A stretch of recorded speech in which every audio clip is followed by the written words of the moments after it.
Targeting is hard. I mean, the potential audience size is amazing. And finding your audience, what really, really works for your brand out there in this vast sea is hard, especially finding exactly the perfect matches, the hyper-target that you're looking for is hard. Gone are kind of the days where you could look up a Nielsen demographic profile, find the suburban mother, 2 kids, college education, owns a home, and then target that way. In the world of mass globalized markets, not so easy. And especially like the millennials and the digital natives that are following them, not so easily profiled. But great new phenomenon. We live in a world of sharing. People are sharing. People are sharing on an incredible clip. Mass amount of sharing going on out there. Sharing directly and freely. Not sharing the old way of like, oh, here's a survey. I'm going to fill this out for Nielsen, but really sharing on a big scale with family, with friends, with peers, and publicly. So they're creating content, original and really authentic content at a massive clip. But, where's all of that content going? Where's all of that data going? Oh, well, it's going there as well, of course, but, wrong slide. Anyway, it's going into social networks, right? Massive aggregator. Facebook, and there seems to be a new flavor coming up very, very quickly all the time, and now with more focus. So these networks are creating an incredible lake of it's more like an ocean, a massive ocean of data.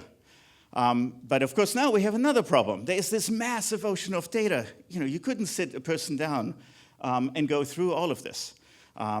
Okay, I'll take a slight detour here. You heard about the Panama Papers, right? These two gigabytes of data.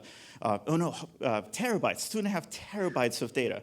So if you set journalists down which they did, from 100 different papers, they would be through most of the content in about 20, 30 years, right? So this is not content that you can get through on a personal. You can look at a survey. This is really hard. So, computers, you say. Computers can do a lot of big stuff, right? And yes, we have been working on a field called artificial intelligence for a long time. Goes back to the 40s. AI has been a really, really interesting field. So let's talk a little bit about AI. So back in the 40s. So the idea of artificial intelligence is about as old as the idea of computers or computing equipment as well. It's, when computers were young, or, they weren't really fully computers, they were envisioned to be computers. So this is ENIAC. This is the electronic numerical integrator and computer. Built because people thought it was a good idea. There was a lot of math involved, but a good idea to know where a warhead might land once you launch it. So that's what the insight behind ENIAC was. And who's seen The Imitation Game? Yeah, see, now we know who Alan Turing was. So Alan Turing is kind of the father of a test called the Turing test, which measures whether a computer actually can pick up and have a conversation with you that you could not distinguish from being a conversation with a human being. So ENIAC was actually the first, clearly didn't pass the Turing test, but actually the first Turing-capable, fully Turing-complete device.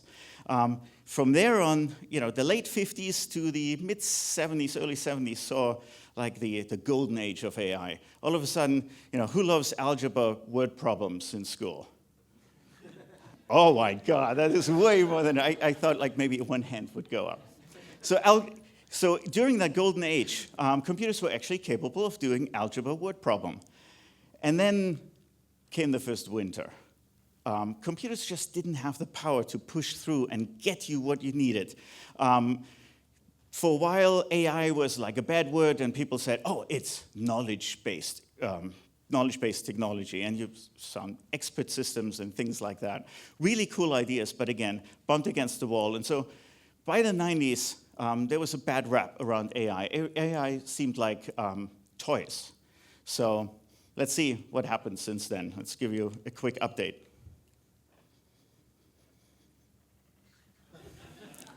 That's AI. That's a self-driving car. That is a self-driving car in 2004. This was the DARPA Grand Challenge. Top researchers from around the world were invited by DARPA into the Mojave Desert. They set up a starting line and set up a complicated track and a finish line.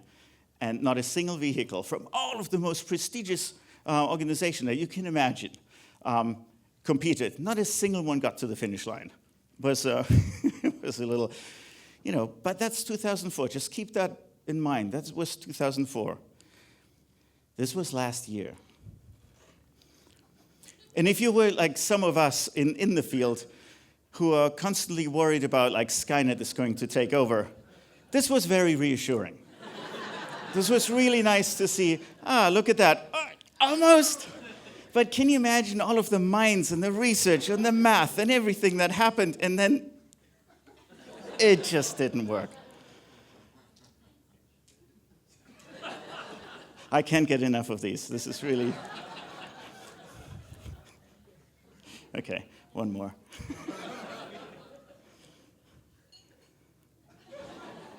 I mean, it's heartbreaking. If you're an engineer, it's heartbreaking to see. I mean, they probably ran through scenarios and scenario, and then it misses it.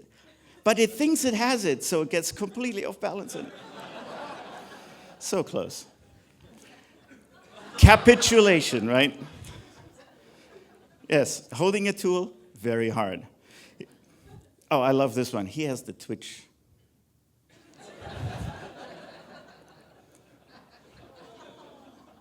Yes, very, very sad. But that was, keep in mind, this was last year. Something really magical has happened over the last couple of years that made a massive impact. Something that nobody expected. Nobody expected that it would happen. Nobody expected that we would get to such an acceleration. And it came left field. All of the good things come through serendipity and left field. Who knows this graphics card from NVIDIA? Amazing amount of power, but graphics cards have saved Silicon Valley. CPUs, for those of you who probably have heard this, CPUs ran up against no longer being compliant with Moore's Law. Moore's Law says that it's going, and CPUs were, and then graphics cards came along, and this massive amount of processing on the graphics cards, and we thank all of you gamers from pushing the hardware. Without gamers, this would not have happened. Should I talk about the right side too? This is one of those algorithms that is now actually possible to run because you can run it over ridiculous amounts of data because of that graphics card processor. So moving all of that processing into the graphics card has had a massive impact and washed right back, and all of a sudden we have breakthroughs in maths with algorithms that have archaic names. I mean, that go way back. This is the hierarchical Dirichlet process. This goes back, I mean, these guys are long dead. These are mathematicians, but some of those algorithms are now capable of running against mass amount of data. Really, really exciting. So we've kind of... we didn't get into another golden age. It's going so fast we don't even have a name for this. It's going at a ridiculous clip. This is normal. 12 years ago, you saw the self-driving cars in the desert. This now is normal. How many people have a Tesla? How many people use the autopilot feature in their Tesla? It's amazing. The breakthrough in those 12 years, 12 to 14 years, it's been ridiculous. But this is even more scary. This is not even a year after the DARPA challenge. This is Boston Dynamics. This is a company that Google bought a while ago and since has gotten a little spooked because it's a little creepy. I mean, look at how this thing holds its balance and walks over a snow surface. I fall down on a snow surface like that.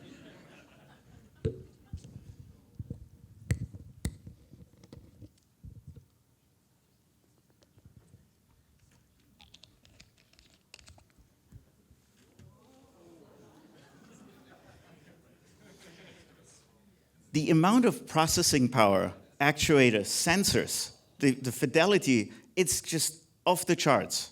It's incredible.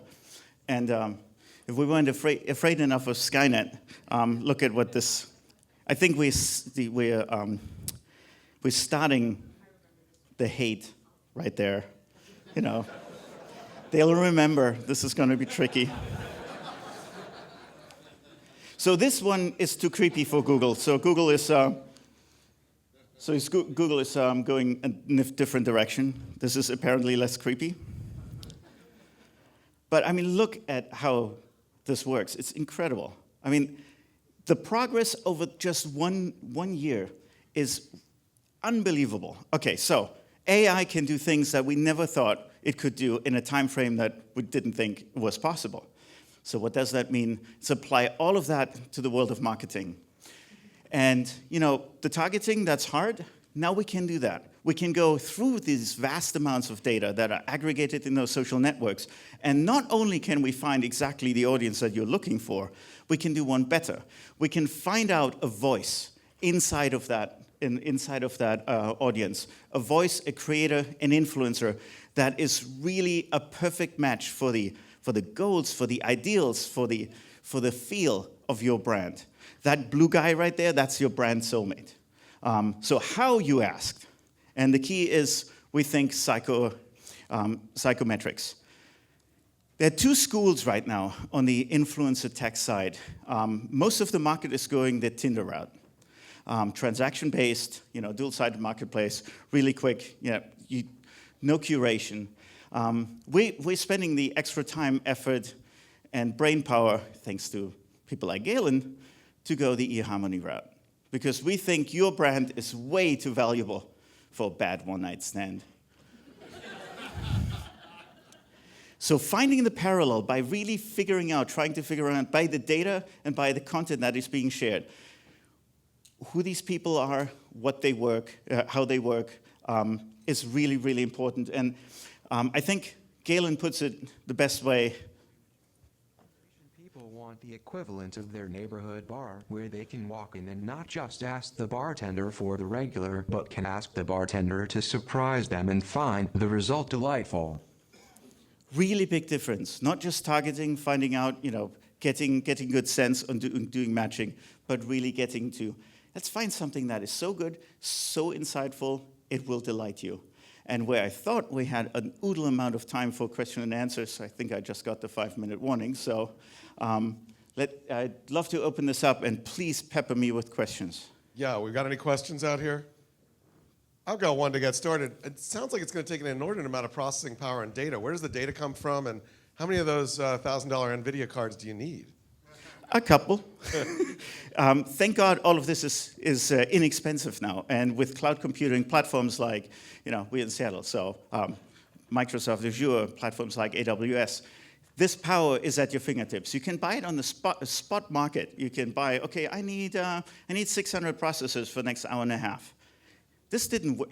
You used to wreck, I mean, I have still scars from wrecking equipment and data centers. This is not required anymore. And the data lives on the social networks. There's a lot of it out there, and more is being created every second. Cool. Questions over here. I know we got to have questions on this. Not enough caffeine in that coffee, I think. Over there.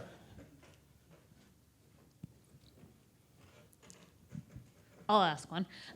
So I've known about what you guys have been working on. I think it's super cool. Can you talk for a minute about how you're scraping all the social profiles for both the influencers and the brands, understanding all of those points and then meshing them together so it is like eHarmony? Like, how does it actually like find my brand soulmate, and why is that different for a brand than Twitter? So on the brand side, it's much easier because we can sit down with you. We can actually work through these very, very long surveys you would have to fill out, like if you sign up for eHarmony, where we can go through and really identify what your brand goals are and sit down with you on that. On the other side, it's the public APIs. It's the public content that's publicly shared, you know, free and open, available to the world. We're we're making deals with some of these platforms and some of these networks for more data. Obviously, we have a voracious appetite for data, but that's how the match can get done. We take that data and work with you, with the brands, very, very carefully, because again, it's not transactional based. It is, we want to build a really, really close bond that survives not one campaign, 2 campaigns, but that goes, in perpetuity and can go really, really long and strong for you. Safely. We have time for one more question. Right over there in the center. I got it. Oh, no, you got it. Good. Stand up. That'd be great. So can you explain the psychometric portion of it? So how are you identifying these influencers? Like, what are the type of things you're looking for about them? Because I don't think people are really familiar with like psychometrics. Yeah, so psychometrics is a fairly long history on the research side of trying to categorize people into what used to be called the big 5. Now it's the big 6 dimensions of personality. All of those dimensions have subdimensions, and these subdimensions you can explode into words. Words that when somebody uses these words, they express that subdimension that can then be rolled up into that general dimension. So in a way, it's a lot of semantic and natural language processing to go through, find out what words people are using, what words other people that are commenting are using on behalf of these people, or in responses and in comments that reflect back over the content and over the personalities of these people as well. So it's a lot of word search, pattern search, word matching, a lot of natural language processing, because as you know, in social networks, some of these words don't look like they would fit in a Webster dictionary. So you have jargon explosion, translate them from jargon into normal English words, and then tether them. So it's a clustering technology, really, and I need to wrap up. But All right. Thank you very much. Kai, thank you very much.